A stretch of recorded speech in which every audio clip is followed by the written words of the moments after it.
gente tem tratado dessas questões que envolvem o poder legislativo, também o poder judiciário, pautas de costumes que mexem com o dia a dia da sociedade. Assuntos que você muitas vezes debate na sala de casa com seus familiares, com seus amigos, colegas de trabalho. Por exemplo, Rodrigo Pacheco disse nesta quinta-feira que os líderes partidários do Senado decidiram apresentar uma PEC, proposta de emendar a Constituição, para criminalizar o porte de todas as drogas com indicação do crime na Constituição. O mandatário deixou claro que a medida é uma resposta ao Supremo Tribunal Federal, que julga a descriminalização, pois, segundo ele, é algo que o Congresso, em sua maioria, é contra. Segundo Pacheco, o texto deve ser apresentado até sexta-feira, amanhã, e depois que protocolado, vai seguir para a Comissão de Constituição e Justiça, a CCJ, que vai discutir justamente se a proposta é constitucional ou não. Vamos começar essa rodada com o José Maria Trindade. Zé, surpreso com a notícia, com o posicionamento do presidente do Senado Federal, me parece que era isso o que grande parte da população esperava, né? Uma proposta para criminalizar o porte de drogas e não o que o Supremo Tribunal Federal está analisando agora, que é descriminalizar o porte de drogas, né? Esse é um assunto para ser discutido no Congresso Nacional, né? São deputados e senadores eleitos pelo povo, são representantes legítimos e é esse o lugar. Eu estranhei muito, eu ouvi os líderes discutindo esse assunto, a emenda já está pronta, será protocolada, mas precisa de 27 assinaturas para ser apresentada. A emenda à Constituição é um instrumento tão forte que um deputado, um senador, não podem legalmente apresentar a proposta, né? O presidente da República pode, mas um deputado e um senador não. É preciso, na Câmara, se for o caso, 171 assinaturas e no Senado 27 assinaturas. Mas já estão garantidas as 27 assinaturas, ou seja, a emenda será apresentada. Em primeiro lugar, o instrumento. Por que um instrumento tão forte? Emenda à Constituição, porque fica clara a ideia de que o Congresso teme o Supremo. Se apresentar uma lei, seria normal, uma lei. Mas o que acontece? Os senadores discutiram ali nos bastidores e me disseram de que se fosse lei, o Supremo consideraria a lei inconstitucional. Então decidiram fazer uma emenda à Constituição, né? E ainda corre o risco do Supremo considerar a emenda à Constituição inconstitucional. Essa emenda, já tem o texto dela, diz o seguinte: é porte e posse. Proíbe o porte e a posse de drogas. Qual é a conclusão? Veja como não dá para discutir esse assunto juridicamente. O Supremo diz sim ou não, constitucional ou inconstitucional. Não tem as gradações. Eu falei aqui desde o início, quem tem que definir isso é o policial, é o delegado, é o momento ali da prisão ou da abordagem. É fácil identificar quem é o traficante e quem é o usuário. Veja bem, mesmo com uma pequena porção de drogas, mas se o policial encontra muito dinheiro trocado e evidências de que havia venda, é um traficante. Ou até se ele não tem drogas, mas há comprovação de que ele vendeu a droga, é um traficante. Não é a quantidade de drogas, mas a identificação de um traficante. Definir um limite é dizer que o traficante, por exemplo, pode guardar uma partida maior de drogas e vender pequenas porções, ou seja, legalizar. A coisa fica tão incompleta e tão imperfeita de que, se é possível portar drogas, é possível comprar. E comprar como? Se não há a regulamentação de venda de drogas no Brasil. Então, é um buraco esquisito que o Supremo jogou num assunto importantíssimo. Eu não me canso de falar. Nós estamos vivendo uma epidemia grave de drogas no Brasil. Estão usando drogas pesadas como quem toma uma cerveja no bar. Está mais ou menos nesse limite. E é preciso uma reação do Estado. O Estado tem que entrar forte. Eu sei que a história recente mostra que a repressão não resolve, mas é o que temos, é a repressão. Me ensinou o debate no Congresso Nacional, né, de que no caso de epidemia, qualquer epidemia, no caso da Covid e de outras, o agente transmissor tem que ser isolado. No caso desta epidemia, nós, insisto, estamos vivendo uma epidemia de drogas no Brasil. Então, o agente transmissor é o traficante, ele tem imediatamente que ser isolado e definir um limite de porte ou posse. Isso aí é uma legalização. Isso não pode acontecer.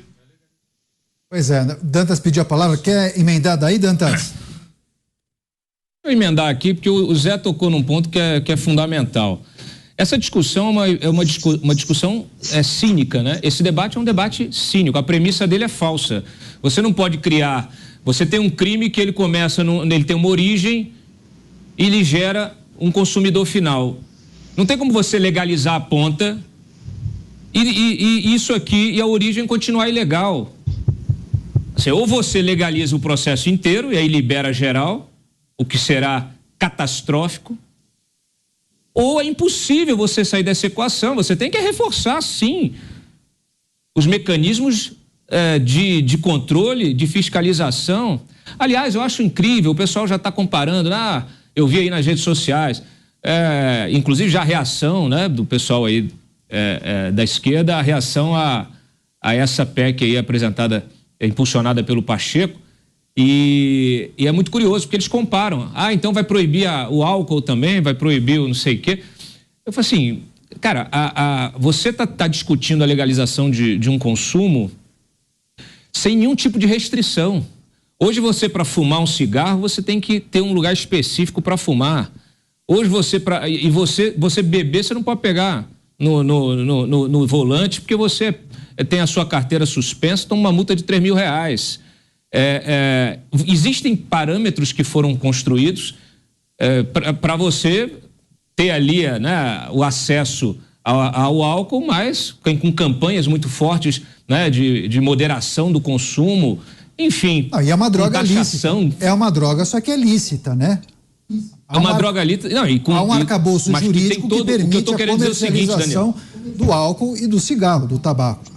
É ou não é? Exatamente. Não, e o Estado, ele é uma droga lícita e ela é tarifada, ela é super tarifada, ela tem todos esses mecanismos de controle para o usuário, para quem, né, bebe, para quem fuma, você não pode fazer essa mesma... Aí você está discutindo uma legalização do tipo, sem se preocupar com qualquer dano que isso pode causar. O sujeito vai lá, fuma um baseado, pega no carro e vai dirigir. Você acha que ele está em condições de dirigir? Não, aí ele vai e atropela alguém, mata a pessoa, comete um crime. Dantas, só para dizer aqui como é simples a mudança, né? No artigo 5º da Constituição Federal. É só uma mudança. Diz o seguinte: a lei considerará crime a posse e o porte, independentemente da quantidade de entorpecente e drogas afins, sem autorização ou em desacordo com determinação legal ou regulamentar. Aí vem o artigo 2º desta emenda constitucional entra em vigor na data da sua publicação. Então, repetindo, é só essa mudança na Constituição, e inclui na Constituição, mas dá a possibilidade de regulamentação. Vou repetir aqui: a lei considerará, então pede uma lei, manda para uma lei, crime a posse e o porte, independentemente de quantidade de entorpecente. Mas se você compra um carro roubado, você é punido. Por quê? Porque aquilo ali tem uma origem ilícita. Funciona, é quase como receptação. Você está recebendo um produto de um crime. Você está usando o produto de um crime. É simples. Então... Vamos colocar o Mota e o Beraldo também nessa discussão. Mota, o Pacheco disse o seguinte, hoje vou abrir aspas: a descriminalização do porte para uso, sem uma política discutida no Congresso, como disse o Dantas, é uma decisão isolada que afeta, sobretudo, o combate ao tráfico de drogas. E é justamente esse o risco que se corre, né? Você normaliza as pequenas quantidades, você muda o parâmetro para comercialização do tráfico de drogas, eles vão se adequar àquela quantidade determinada e aí, em tese, funciona como a liberação das drogas, né? É exatamente isso. A gente pode fatiar esse boi aí da maneira que a gente quiser. Vai continuar sendo um boi. Não há forma de você liberar o uso de um material cuja produção e a venda são proibidos. Isso não faz absolutamente sentido nenhum. Eu dou os parabéns ao Rodrigo Pacheco, antes tarde do que nunca. Descriminalização das drogas é uma pauta rejeitada pela esmagadora maioria da sociedade. É uma medida que jamais seria aprovada no Congresso Nacional. Isso tem que ser levado em consideração.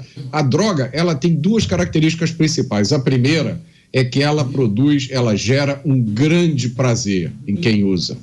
A segunda característica é que é o problema, ela causa dependência química. Quem não souber o que é isso, tiver alguma dificuldade de entender, basta fazer uma visita à Cracolândia mais próxima da sua casa. E aí você vai ver o que acontece com a vida de quem se torna um dependente químico. Mota, desculpa te interromper, mas eu queria te dizer assim, parabéns pela fala, a gente tem que dizer isso claramente, produz sim prazer no primeiro momento e depois é só tragédia e desgraça, não vou evitar essa palavra.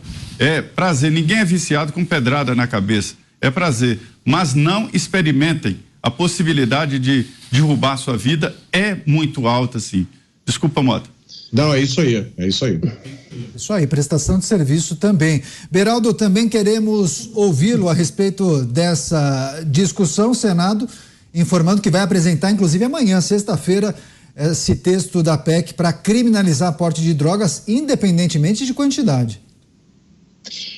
Neto, o papel do Senado hoje é corrigir uma aberração. A gente está assistindo ao Supremo Tribunal Federal discutir um tema que não lhe cabe. Imaginem ministros trazendo quantidades, são todas as drogas, não são todas as drogas, é tantas gramas, ou não... Olha, o que é isso?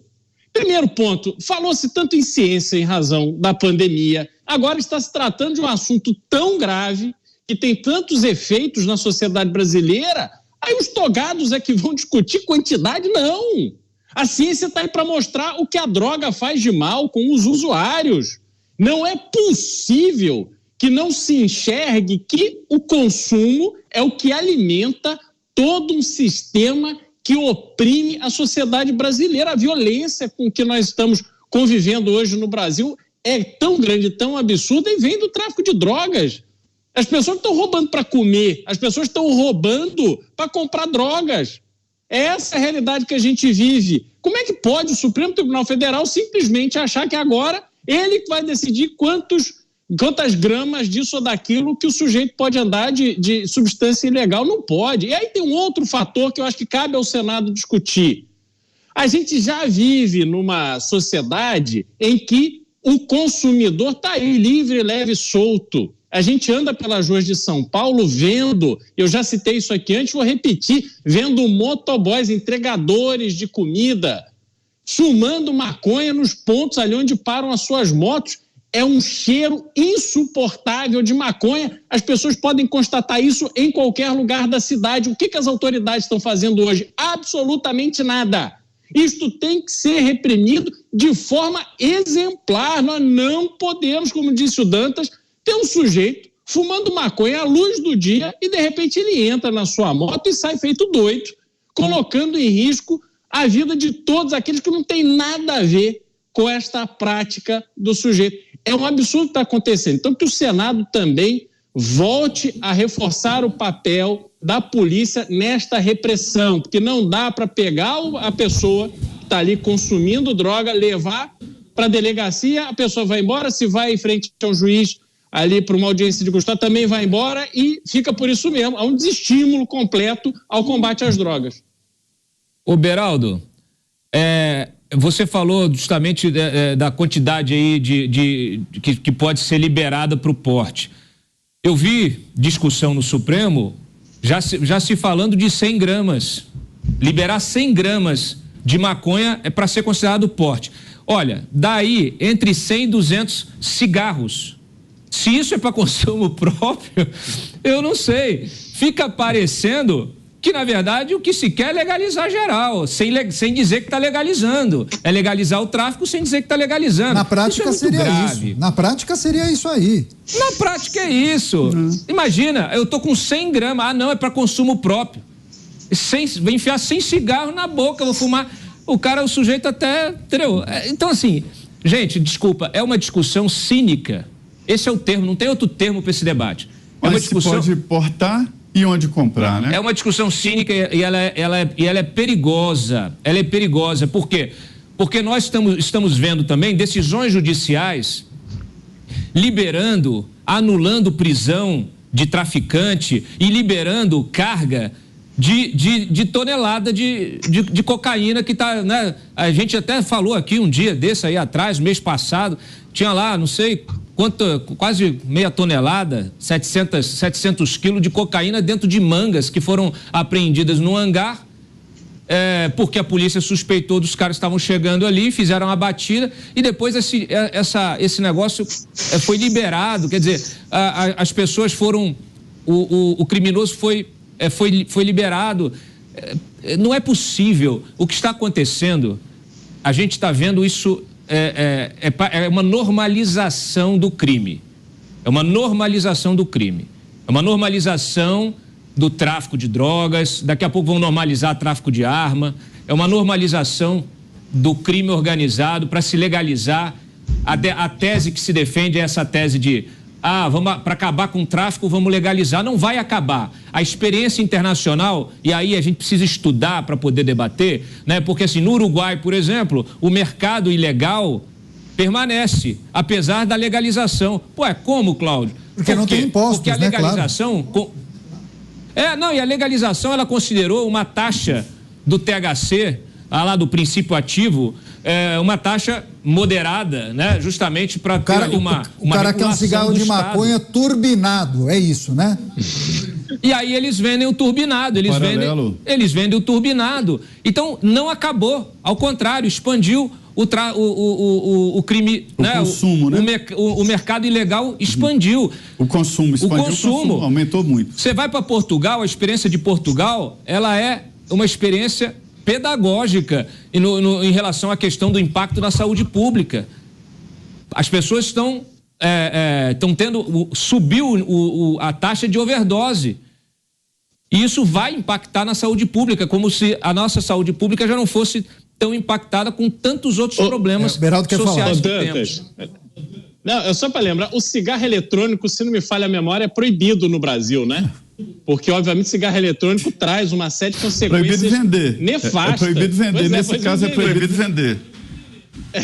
Mas passeando na Paulista aqui, de 10 pessoas, 3 estão fumando esse negócio. Exato, é só o que tem, também faz um mal absurdo, mas tá aí libera a droga, proíbe o cigarro eletrônico, não dá, assim, é uma falta absoluta de coerência. Aí libera tudo, aí é melhor liberar tudo, né? Vamos parar de fingir que tem lei. Agora, nesse debate... Vai lá, rapidamente, vamos terminar esse giro aqui, o Mota vai falar ainda. Vai lá, Zé. Nesse debate aí é um agravante muito sério, que é o policial, a figura do policial. Eu sempre falo disso porque esses debates aí de segurança pública, e esse caso é um caso de segurança pública também, tem lado. A polícia tem que ter fé pública.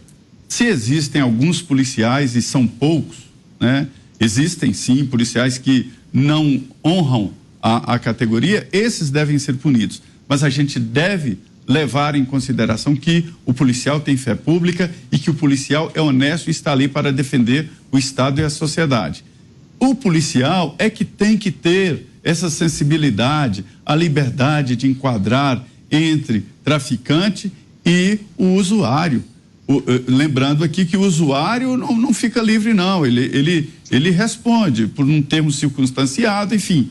Mas há uma diferença grande na punição. Mas o policial é que tem esta sensibilidade, ele sabe, ele está lá na ponta. E eu acho que tem que reforçar exatamente a autoridade policial nesta primeira definição, que depois o juiz diante das evidências, vai definir. Pois é, a Lorena Pila, onde será comprada e de quem? Haverá loja física com CNPJ? Mota, para a gente fechar, essas ideias que muitos acabam trazendo, inclusive que o Dantas acabou destacando, vamos liberar porque talvez a gente consiga acabar com o tráfico de drogas, o governo vai fazer a gestão disso. Daria certo aqui no Brasil? Daniel, nesse debate, defendendo essa posição de liberação, de descriminalização, tem uma maioria ingênua, mal informada, equivocada, que não fez uma reflexão detalhada sobre isso. Agora, tem uma minoria muito esperta, porque tráfico de drogas é um dos negócios mais lucrativos do mundo. Como o Dantas explicou, isso é facilmente comprovável com a pesquisa na internet. Foi o que aconteceu na Califórnia, foi o que aconteceu no Canadá. Eles fizeram uma legalização, poucas empresas, entre aspas, do tráfico se legalizaram, a maioria continuou na ilegalidade, porque o traficante não quer pagar imposto. Parece uma coisa surpreendente, mas é isso que acontece. Então as pessoas, mais gente experimentam a maconha pela primeira vez, porque agora está legalizado, agora está tudo bonitinho. Experimenta, gosta e aí pensa, não, eu não vou comprar mais nessa loja, porque é o triplo do preço. Eu vou lá na quebrada, que é muito mais forte e é baratinho. Foi isso que aconteceu. Então, e agora, só para explicar, a gente precisa ajudar as pessoas, porque muita gente embarca nessa canoa furada de dizer é preciso legalizar, porque a guerra contra as drogas é uma guerra perdida, porque a repressão não está funcionando. Aí você pergunta, mas como é que você sabe que a repressão não está funcionando? Porque continuam apreendendo drogas. Mas a polícia reprime homicídios, ainda assim se continua matando gente. O que você sugere? A legalização do homicídio? É um raciocínio tacanho, é um raciocínio contaminado ideologicamente, porque podem verificar, em todo lugar do mundo é pauta da esquerda a liberação das drogas. Está dentro daquela cestinha que eu falei. E aí eu quero lembrar uma frase, só para encerrar aqui. Diga, Dantas, depois eu falo. Não. Manda ver. Conclui aí, Mota. Então, só vou encerrar. Para esse caso, se aplica uma frase do escritor Theodore Dalrymple, que ele diz o seguinte: os pobres colhem o que os intelectuais semeiam. Muito bom, muito bom. Para arrematar agora, Dantas. Eu só quero trazer um outro aspecto desse debate, que é justamente a iniciativa do Rodrigo Pacheco. Porque ela tem um impacto institucional e um outro impacto político, tá? Rodrigo Pacheco, ele vem falando, reclamando, né, da ingerência aí do Supremo nessa temática, em função justamente do julgamento que está lá, que eles vão retomar no dia 20 agora. E aí, ele hoje reafirmou isso. Nós temos a atribuição constitucional, nós somos representantes do povo brasileiro, Câmara dos Deputados e Senado. Nós definimos as leis do país. Obviamente, esse é um dever que precisa ser reconhecido por todos os demais poderes e por todas as demais instituições. Aí eu quero destacar essa frase porque, assim, o Pacheco acordou tarde, mas ainda há tempo. É preciso que alguém se levante e uma liderança, o presidente do Congresso, presidente do Senado, presidente do Congresso Nacional, está dizendo para os outros poderes quais são as prerrogativas de cada um. Então, isso é um recado que não ele extrapola o debate sobre a questão das drogas. É uma questão institucional. Nós estamos vivendo uma confusão institucional. Então, a gente precisa acabar com essa confusão. Quem acaba com essa confusão são as autoridades que integram esses poderes, que precisam tomar consciência e voltar aos seus escaninhos, ter aquela chamada autocontenção. E um outro aspecto aqui político-eleitoral, para médio prazo, é que o Pacheco está vindo com um discurso conservador e isso pode ter um impacto na eleição de Minas, lá para o governo de Minas em 2026, porque o Zema vai querer fazer o sucessor e o Pacheco já mostrou que ele quer. Claro que tudo isso está também num cenário ainda de disputa pela vaga da Rosa Weber lá no Supremo e o Pacheco segue como candidato. Então, só para a gente deixar isso aí no horizonte para ficar em observação.